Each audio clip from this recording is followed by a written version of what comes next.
Hi Marissa, how you doing? I got your garbage dump Dan up. Everything looks great. Your layer structure looks fantastic. You're showing a good understanding of non-destructive editing through your layer masking and your adjustment layers that are clipped to individual layers. So this is fantastic. You're really showing a good proficiency in the basic techniques that we've been studying. As I look at the image itself, the one thing I see is that the orientation of the image doesn't look like 8 by 10. So I checked it by going to across the top menu next to the word Photoshop, right across the top menu, I'm going to image, and we come over to image size, and I can see that you're at 10.027 by 6.67 at 300 ppi. The problem is if we go over here to milestone 3 task 2 instructions, we can see that this image the image caricature file setup should be at approximately 8 by 10 at 300 ppi, 300 pixels per inch. So this is considerably off. So a couple of different ways we can fix this. The first is that we can select a new image, 8 by 10 at 300 ppi, and then place your creature in that image. The other is this, is we can actually crop this to 8 by 10 at 300 ppi. Let me show you what I'm talking about. If I come over here to my crop tool right here and I select that, right here we are at the top at the crop tool. I've this drop down right here. I select width by height by resolution. Okay, so I put 8 by 10 at 300 ppi. Okay, so what I have is this kind of bounding box right here. So if I click that, I can move the image, whoops, I can move the image around so that it actually fits within that actual bounding box, and that will crop it at 8 by 10 at 300 ppi. So that's one way to do it. So if I place it right there, I can see that I can go ahead and OK that just by pressing the Enter key. And there is my new image at that crop. Let me back down off that a little bit, and you can see now this is 8 by 10. If I come across the top, I say image size. We're now at 8 by 10 at 300 ppi. Now notice that you've lost a lot of your background image here, but nonetheless you are at the correct size. All right, so, and that's up to you. You can do that, or you can go ahead and create and select another image. Now, if you go this route, you're going to have to get rid of your garbage dump Dan and recompose that type accordingly, because obviously it got cropped when we did that cropping technique. Okay, so the next thing I want to address is you talked about the shadow. So, and let me just get rid of that type, so because it's a little distracting in what I want to demonstrate next. So let's get rid of that. I want to show you the shadow, and you're right about the shadow. Now, the one thing I noticed about the original image was that the shadow kind of comes off this way. We can see that the sun is coming from this direction here. We can see that based on this shadow right here. So theoretically, if the sun's coming from, I mean, we can see it on the trees as well. See how the trees is lit from the left and the right side of the trees is in shadow? That indicates that the shadow, it's the source of light is coming from up here somewhere. Okay, now you're right in saying that it's probably near noon around the time this image was shot, because there are no real cast shadows. However, I just want to do something. I want to come back here, and I just want to go back to before I cropped. And we can see that right here, you can see that you've got the shadow is kind of coming across this way too. So another indication that the light source is up here somewhere. So what I want to do is let's go back to where I was with that new crop 8 by 10 at 300. What I want to do is I'm just going to get rid of your shadow. And I want to show you how to recompose that shadow. So, of course, we need to take everything except, we just need to take the creature itself. And then we'll composite layer that on a Mac by selecting Shift, Option, Command, and then the letter E. And that creates that section up there. Now, what I can do with that composite layer up there is I can just click that, Command, click, and it selects that layer. At this point, what I can do is just say Edit, Fill, and then pick black. And that's that layer. Now what I want to do is bring back the background. Okay, and then what I can do is go to Edit, go to Edit Transform and select Distort. Now I can distort this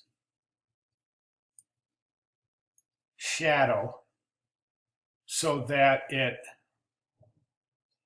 kind of conforms to that 12 o'clock that we see. Now I'll just place that so that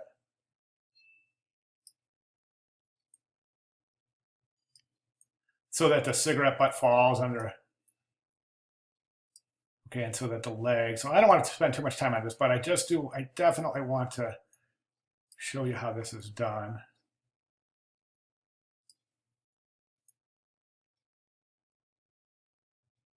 Okay, I'd say something like right about there. Okay, so I'm just going to okay that by coming up to the top here and selecting that check mark.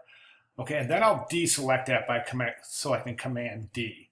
Okay, so there's my shadow, but as you can see, the shadow itself resides in front of the object. So what I would want to do here is take that shadow layer and of course move it down so that it resides behind that object. And then what I can do is take that opacity and really bring it down so that it's more of a believable shadow with the sun source being up here somewhere.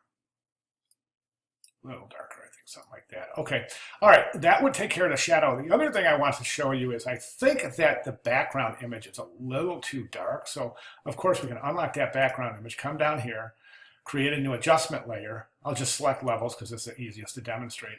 Now, with that new layer, I only want it to affect the background layer. So I can just right-click and clip that to the background layer. Then when I go to my properties, I'm ensure that it will only affect the layer below that. So I can go ahead and lighten that up. Okay, I don't want it too light. Now notice how dark this back area is here, where the shadow is. Now if I lighten it up so you can see that, the rest of the image becomes too bright. So I want to show you a work around that. But to lighten up the foreground of the image, let's go something like about that. Okay, and then what I'm going to do is I want to show you a technique that we can do to lighten up only the background area without affecting anything else. Let me show you what I mean. Let's go to the background image. And I'm just going to select only the background image by control clicking. That only selects the background image because I don't want to affect anything but the background image. But what I'll do here is I'll just come to my pen tool. And with my pen tool selected, I'm going to create a path. And technically, I would want to come around these little branches here, but I'm not going to do that. I'm just going to show you the technique so you know what to do. So we would come up like this.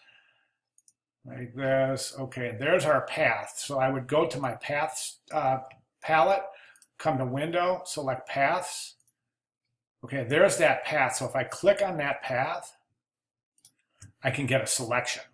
At this point, with my background selected, I can go ahead and create another selection, another adjustment layer by clicking Add Layer Mask. Whoops, didn't want to do that. I want to be on background layer, add layer mask. I'm sorry, don't want to add a layer mask just yet. I don't want to do that. What I want to do now is with that selection, let me see.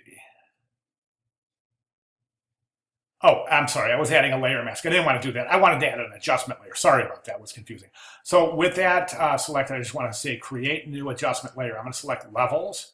Okay, and it's going to come in with that mask. See how cool that is?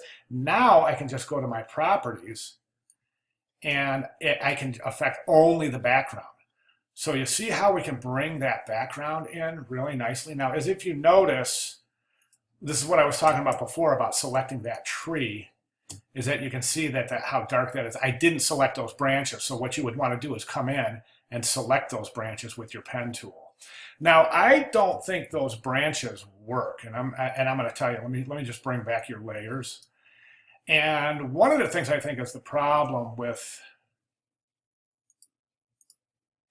the tree in the background here is that it looks like the tree is part of the creature. You see what I mean? You got that background down there, right there. See it? And then you got the trees coming out, so it almost looks like the tree is trying to become part of the creature.